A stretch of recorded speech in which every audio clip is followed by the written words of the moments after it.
బులెటిన్లో మరో breaking news. రైతుల భూముల విషయంలో బీఆర్ఎస్ నేతలు నీతులు చెప్పడం విడ్డూరంగా ఉందన్నారు కాంగ్రెస్ ఎమ్మెల్యే మల్రెడ్డి రంగారెడ్డి. బీఆర్ఎస్ హయాంలో 4 లక్షల ఎకరాలకు పైగా లాక్కున్నారని చెప్పారు. భూములు ఇవ్వని రైతులను గతంలో జైల్లో వేశారన్నారు.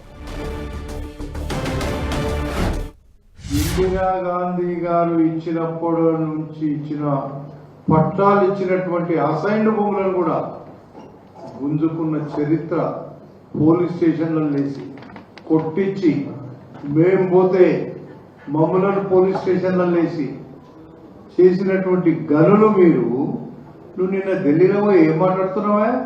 మల్లన్న సాగర్ రైతులను మీరు అసలు వాళ్లకు ఆటవికంగా అందులో కేసీఆర్ కావచ్చు, కేటీఆర్ కావచ్చు, హరీష్ రావు కావచ్చు, మీరందరూ ఉన్నారు కదా ఇందులో.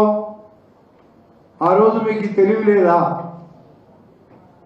ఈ తెలివి ఆ రోజు ఉంటే ఈరోజు కాంగ్రెస్ పార్టీని మీరు అడగాల్సినటువంటి అవసరం లేకుండే.